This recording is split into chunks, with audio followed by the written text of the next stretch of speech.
Greetings. Today I'm at chess.com battling the chess bots, and I thought I'd take a look at Bruce Pandolfini. If you're new to chess, then maybe you haven't heard of him, but if you've been in chess for a while, then surely you've heard of him. He's an American national master, chess author, columnist, and world-renowned coach. And then it goes on and says, "Can you beat this legendary chess teacher?" So this was a 86 move game. It was one of the most bizarre and difficult end games I've ever had to face, and this bot is tough. This is not the first time I've played this bot. I played last night and I got too aggressive. This bot is tough, but I don't know how many times I've played him, 5-6 times maybe, and finally got a win under my belt. Computer said I played at 87% and played at 82%. Of course, the real Bruce Pandolfini would mop the floor with me, but battling these bots is so much fun. And there's, hang with me towards the end. There's some difficult decisions, and this end game is one of the most bizarre end games that I've ever seen, one of the most difficult. So we're going to go through this, and hopefully this will help the audience learn from my mistakes, my good moves, my bad moves, whatever. And I guarantee you'll have a lot of fun if you hang with me to the end and learn. Thank you.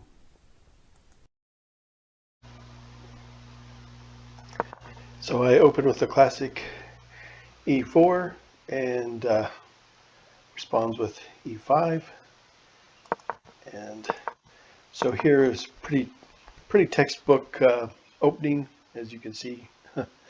So all right, let's keep this going because I want to get to the end game and kind of show some things. Now here I'm putting an absolute pin on that knight so it cannot retake my queen. And here is where I make my first mistake. I didn't think it was that bad, but the computer knows better than I do. And normally I don't like to just exchange for the sake of exchanging. That's usually kind of frowned on because you don't gain anything. Most games are only 42 moves if they're evenly matched on average.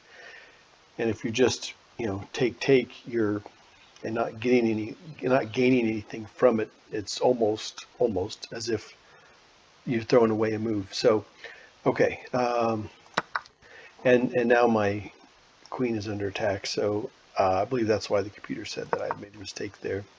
And I did retreat all the way back to where I came from. I did think about taking this square. Computer says that I should have. So I'll have to dig into that a little further. I know I'm missing my white squared bishop, so I try to play where I play the queen on the white square just to help compensate not having that white squared bishop, because I do have my dark squared bishop.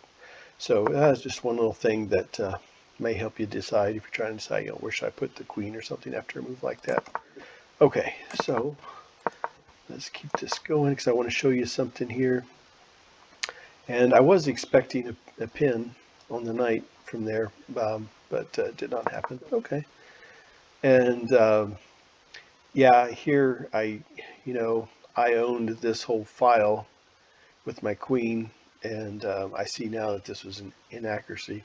And it actually put my opponent, Pandolfini, in the advantage, and I did not have this analysis board on when I play the game, and I realized when I'm doing the computer analysis how down I was here from time to time when I thought I was probably evenly matched. But okay, so let's take a look here. And so now the problem is this with the bishop, and this rook is going to be pinned in if this happens. So that's something to watch out for.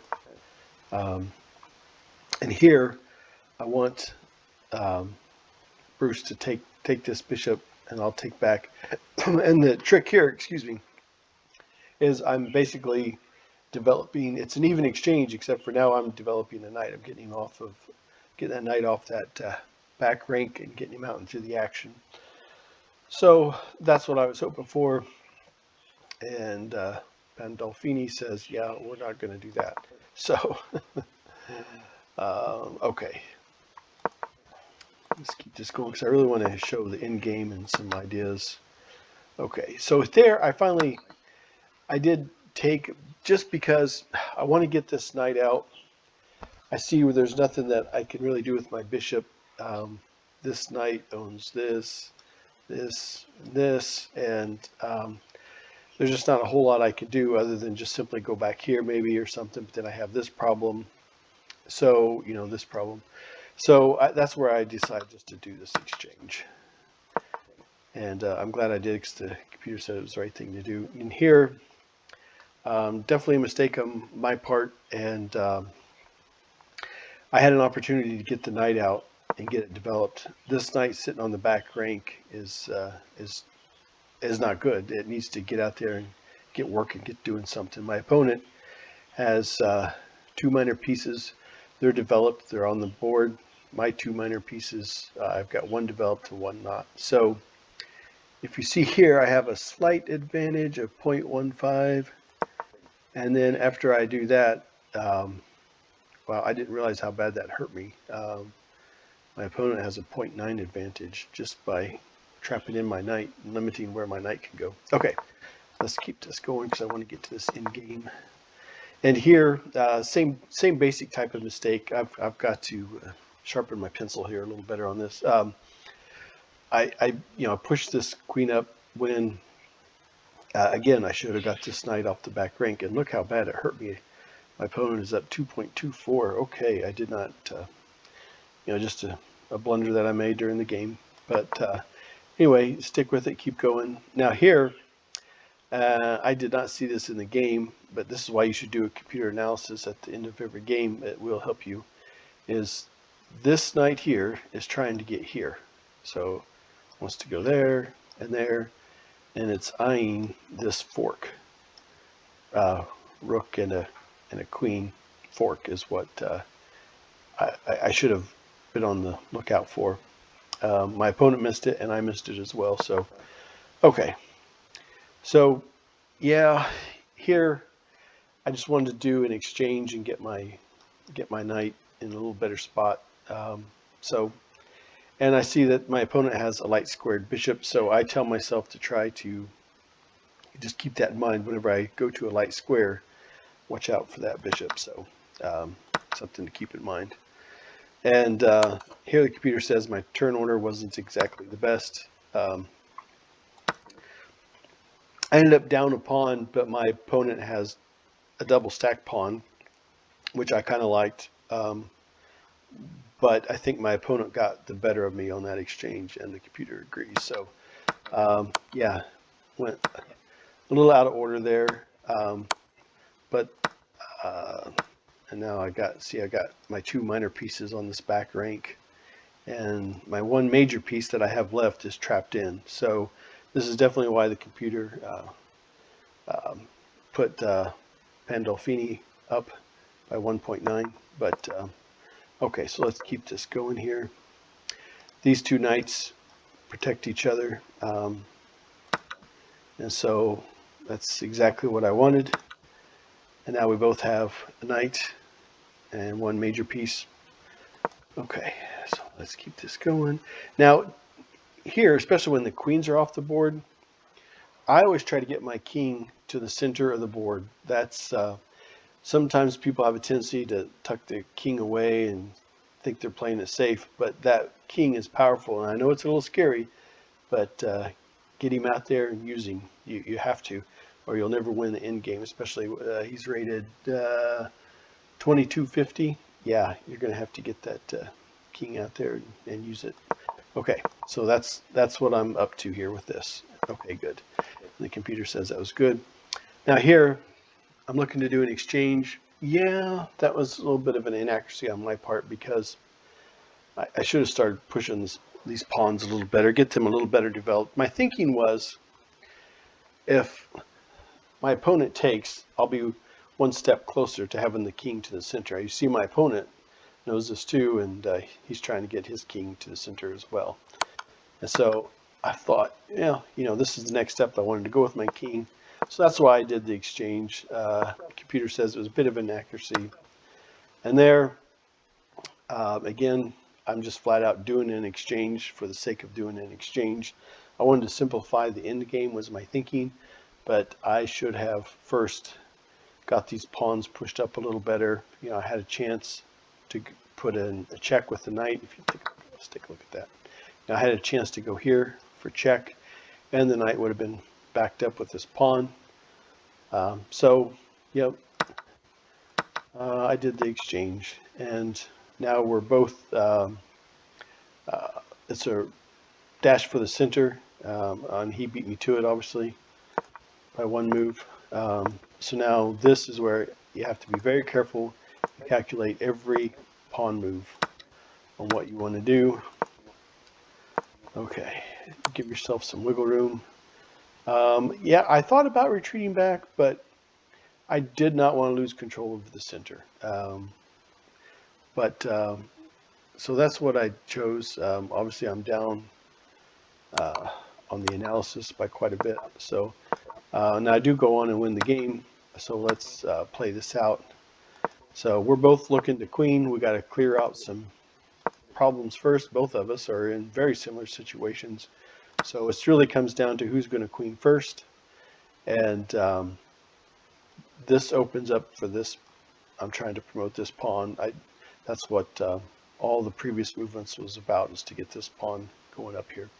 Okay, so now I have to keep an eye on this pawn, and I was hoping, hope is a terrible strategy in chess, but I was hoping my opponent would try to take out this pawn. I mean, the computer says it's a blunder, but sooner or later it's going to have to be dealt with one way or another. You know, something is going to happen. All the while my opponent is dealing with that, believe me, I'm going to be throwing everything at promoting this pawn. Okay, so, and that's exactly what happens. So now you can see that the computer has me way ahead now because of this. Now I cannot let this pawn escape or I will be in trouble. So I do have to take the time to deal with that.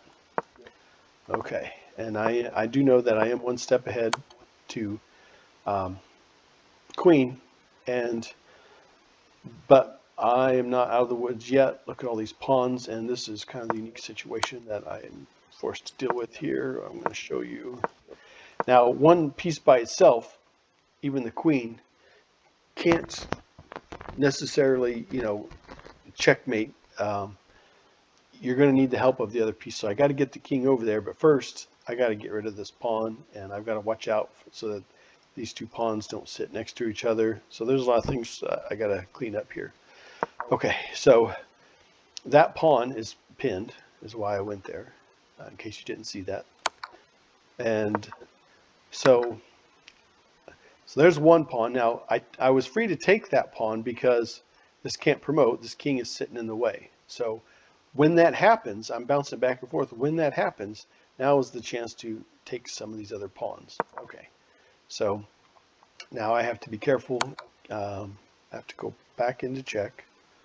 Okay, I want this king cut off so that I'm free to take this pawn. This pawn is driving me nuts. Okay. So, and now we're back to this situation. I have to be careful because my opponent wants to come here and queen, and then, you know, I'm pretty much forced to take, and it's just going to be a draw. So I'm trying to avoid a draw. I've worked hard on this game, and I want to win. So, okay, now again, here's the same situation. My opponent could queen now, so I'm putting an absolute pin on that pawn, so that does not happen. Okay, and now same situation. I have to watch out for this. I don't want it to be a draw. So again, I'm going back to this absolute pin. So you cannot, my opponent cannot move that pawn. Okay, and again, this just takes patience. There's check. Okay, now I'm back to this original position where you cannot promote. Now I'm free to take this pawn, and that's what I did. Okay, and now I know I have to keep working that same situation, and now here my opponent's cut off, so that's great, and he's going back to it. Okay, now that this pawn is back to that situation, it's a lot of work to get back to that position. Now I'm move my king over one square, and this back and forth starts all over again. And so here, now this is a little different. You notice, you say, well, wait a minute, that didn't happen. Well, here, if my opponent would have promoted, I would have captured. So I was free to move that king. So, so same situation. Here we go. And right back again. Okay, I'm going to speed this up. I mean, you get the idea. I wanted to show the creative ways of stopping this pawn from promoting. And okay, so there we go. So finally, I mean, it was inevitable. And so there it is.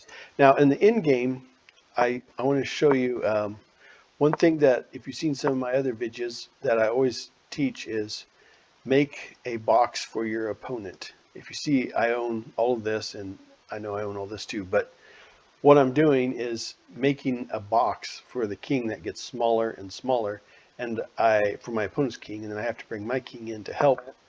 And so that's exactly what I do. I realize I did open it up a little bit in this area, but I mean, it, you know, my opponent is cut off pretty well. So there I'm making the box smaller and smaller, and I had a chance to pin my opponent to the back rank. So that's what I did, totally take that. And now it's just a matter of getting the king over there to help. Now watch out for stalemates. My opponent is trying really hard for a stalemate. And there it is. So I hope that helps you. This was a great bot, rated 2250, and watched a few YouTube videos on Pandolfini, and a great chess player. He's got a lot of great advice out there and stuff. And so it was fun to play this bot on chess.com and take my time with it, and hope that helps you develop your game. Thank you so much for watching.